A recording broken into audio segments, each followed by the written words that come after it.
আসসালামু আলাইকুম। Microsoft Excel ফুল কোর্সে সবাইকে স্বাগত জানাচ্ছি। আর আজকের ক্লাস নম্বর হচ্ছে 25 নম্বর ক্লাস। আজকের ক্লাসের বিষয় এক্সেলে স্পার্ক লাইন বা চার্ট যুক্ত করা। এটা কিভাবে করবেন এবং কেন করবেন। প্রথমে বলে নিই এটা কেন করবেন।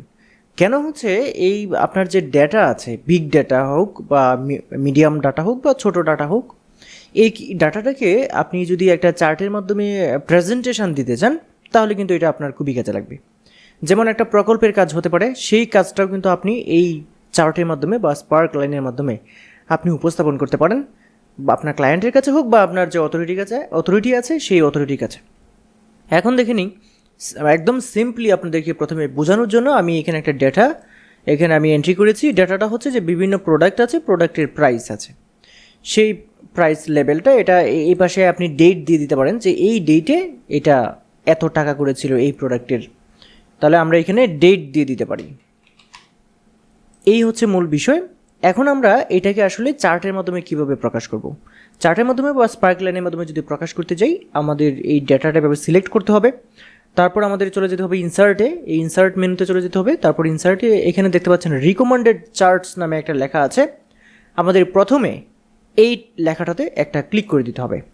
ক্লিক করে দিলে এখানে রিকমেন্ডেড চার্টসগুলো আপনাকে দেখাবে। এইটা দেখাচ্ছে, এইটা দেখাচ্ছে, এইটা দেখাচ্ছে, এটা দেখাচ্ছে।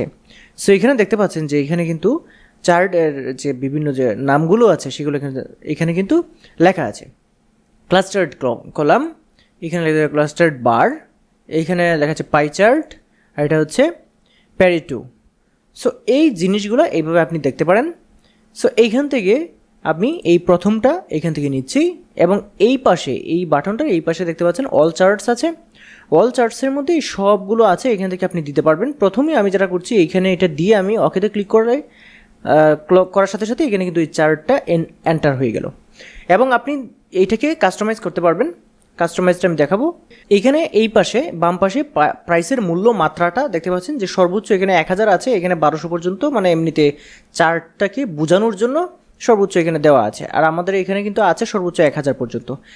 সো এখানে কিন্তু এই মূল্য মাত্রাটা দেওয়া আছে। আর এই পাশে হচ্ছে প্রোডাক্টের নামগুলো, এই একদম দেখুন এইখানে যে যে প্রোডাক্টের নামগুলো আছে এখানে প্রোডাক্টের নামগুলো আছে। এবং এইখান থেকে যদি আমরা কোনোটা চেঞ্জ করি, যেমন এখানে যদি আমি 600 দিয়ে দিই এবং এখানে যদি আমি ক্লিক করি বাইরে, তাহলে এই যে দেখুন এটা বেড়ে গেল। আবার যদি এখানে 1000 যেটা আছে এটাকে যদি আমি দিয়ে দিই হচ্ছে 100, তাহলে দেখবেন এটা কমে যাচ্ছে, এই যে কমে গেল। এইভাবে কিন্তু আবার এটাকে যদি আমরা মানে 1500 দিয়ে দিই তাহলে কিন্তু এটা দেখবেন যে এই মূল্যমাত্রাটা বাড়বে, বেড়ে অ্যাডজাস্ট হয়ে এটাকে দেখাবে। যেমন এই যে দিয়ে দিলাম, এই যে দেখতে পাচ্ছেন 1600-তে চলে গেল এবং এই যে 1500-র এখানে কিন্তু চার্টটা এভাবে প্রকাশ হলো। সো এই সিস্টেমে কিন্তু আপনি এই আপনার চার্টটাকে মানে আপনি ডেটা যেভাবে এন্ট্রি করবেন চার্টটা কিন্তু আপনাকে সেইভাবেই আপনার সামনে উপস্থাপন হবে সেই চার্টটা। এবং এই চার্টটাকে যদি আপনি কাস্টমাইজ করতে চান তাহলে এই চার্টের উপরে জাস্ট ডাবল ক্লিক করবেন, তাহলে কিন্তু আপনার এই যে কাস্টমাইজেশন সব কিছু চলে আসবে। এবং এখান থেকে এই যে অ্যাড চার্ট এলিমেন্টে ক্লিক করে এখানে আপনি চার্টের টাইটেল অ্যাড করতে পারবেন। এই যে চার্টের টাইটেল অ্যাড করতে পারবেন। এইখান থেকে আপনি আপনার ডাটা লেভেল অ্যাড করতে পারবেন। তারপর এখান থেকে আপনি এখানে দেখতে পাচ্ছেন ডাটা টেবিল আছে, ডাটা টেবিল অ্যাড করতে পারবেন। নিচের দিকে with legend, no legend, with legend দিয়ে ডাটা টেবিল অ্যাড করতে পারবেন। এইভাবে এই যে লিজেন্ডের দেখতে পাচ্ছেন রাইট, টপ, লেফট, বটম।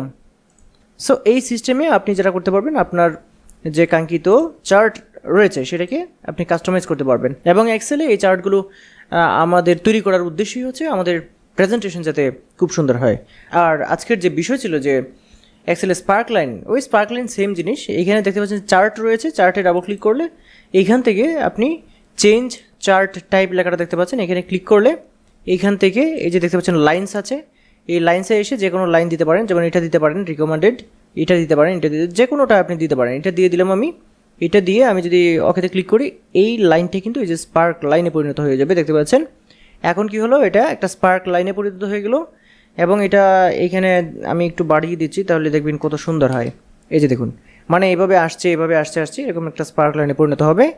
এবং এইটা কিন্তু দেখতে খুব সুন্দর হবে। যে এখানে যদি ডেট লেখা থাকতো তাহলে যে এত ডেট থেকে এত ডেট পর্যন্ত এই প্রোডাক্টগুলোর দাম কীভাবে ওঠানামা করছে সেটা আপনি খুব সহজেই আপনি এক্সেলের চার্টের মাধ্যমে বা স্পার্ক লাইনের মাধ্যমে উপস্থাপন করতে পারবেন। বন্ধুরা 25 নম্বরের এই ক্লাসটাতে আমরা এক্সেলের চার্ট বা স্পার্কলাইন কীভাবে যুক্ত করতে হয়, কেন যুক্ত করতে হয় বিষয়টা দেখে নিলাম।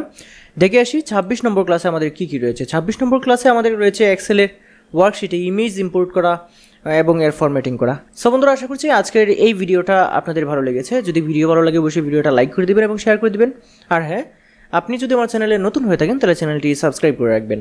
আজকে ভিডিও এ পর্যন্তই। আল্লাহ হাফিজ।